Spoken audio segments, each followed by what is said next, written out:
CM योगी बन गए हैं हिंदुओं के दुश्मन, कुर्सी बचाने के लिए कर रहे हैं ऐसा काम।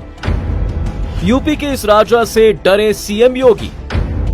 इस बात में कोई शक नहीं है कि पॉपुलेशन के मामले में देश के सबसे बड़े स्टेट के सीएम योगी आदित्यनाथ यूपी में हिंदुओं का सबसे बड़ा चेहरा है और उन्होंने इस बात को कई बार खुले मंच में एक्सेप्ट भी किया है। यही वजह है कि आज यूपी में रहने वाले हिंदू उनकी एक आवाज पर कुछ भी करने को तैयार बैठे हैं। लेकिन लगता है कि 2024 के लोकसभा इलेक्शन में बुरी तरह से हार जाने के बाद सीएम योगी अपनी कुर्सी को लेकर इतना डर गए हैं क्योंकि उन्होंने अब हिंदुत्व का झंडा छोड़कर कोई और झंडा थाम लिया है, जिसकी सजा वो यूपी के ऐसे राजा को दे रहे हैं जिन्होंने अपनी पूरी जिंदगी हिंदुओं के नाम कर दी। हम बात कर रहे हैं महाराज उदय प्रताप सिंह की, जिन्हें हर साल मुहर्रम के दिन पहले हाउस अरेस्ट कर लिया जाता है और मुहर्रम खत्म होने के बाद ही रिहा किया जाता है। और ऐसा 1 या 2 साल से नहीं बल्कि पिछले 9 साल से किया जा रहा है। और ऐसा सिर्फ इसलिए किया जाता है क्योंकि महाराज उदय प्रताप सिंह अपने हिंदू होने का कर्तव्य निभाना चाहते हैं। महाराज उदय प्रताप सिंह प्रतापगढ़ के भद्री रियासत के राजा हैं। वो चाहते तो प्रदेश के बड़े नेता बन सकते थे, लेकिन उन्होंने राजनीति से दूर रहना ही फैसला किया। लेकिन वो हिंदुत्व के लिए सालों से काम करते आ रहे हैं और वो विश्व हिंदू परिषद से भी जुड़े हुए हैं। वो अपने बेटे राजा भैया को भी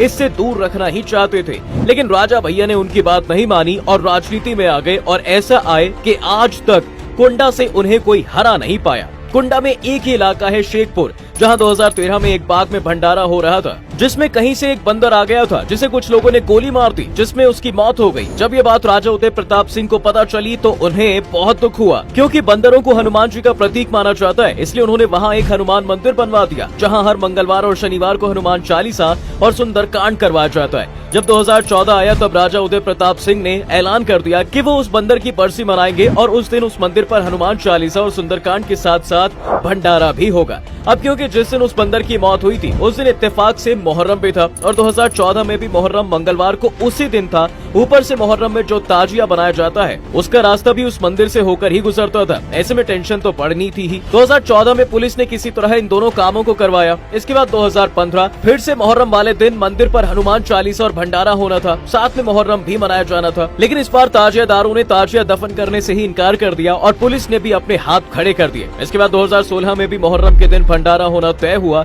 लेकिन इस बार प्रशासन ने उन्हें उनकी परमिशन ही नहीं दी, जिसके बाद उदय प्रताप सिंह खुद वहां के एसडीएम से मिलने गए और परमिशन देने की गुजारिश की। लेकिन एसडीएम ने उनकी बात नहीं मानी और मुहर्रम वाले दिन मंदिर में किसी भी तरह के प्रोग्राम पर रोक लगा दी। कहते हैं ये ऑर्डर तब के सीएम अखिलेश यादव और आजम खान ने खुद दिया था। अब अखिलेश और उनकी पार्टी मुस्लिम वोटों के दम पर ही सरकार में आई थी, इसलिए उन्होंने ऐसा क्यों किया ये शायद ही किसी को बताने की जरूरत है। लेकिन 2017 में सरकार बदल चुकी थी और योगी आदित्यनाथ सीएम बन चुके थे और उन्होंने सीएम बनते ही कुछ ऐसे फैसले लिए थे कि जिसे देखकर लगा था कि कुंडा में बने उस हनुमान मंदिर का भी भला हो जाएगा। लेकिन सीएम योगी जो खुद को हिंदू बताते हैं और हिंदुओं के साथ खड़े होने की बात करते हैं, उन्होंने भी राजा उदय प्रताप को भंडारे की परमिशन नहीं दी और न ही उनके हाउस अरेस्ट पर रोक लगाया, जबकि उन्हें इस इलाके से निकलने वाले ताजिए से कोई प्रॉब्लम नहीं है और बस चुपचाप वहां भंडारा और हनुमान चालीसा करवाना चाहते हैं। लेकिन इसके बाद भी 2016 से ना तो वहां पर भंडारा हुआ है और ना ही हनुमान चालीसा। वेल, आज के लिए बस इतना ही। आपको हमारा ये वीडियो कैसा लगा कमेंट करके जरूर बताएं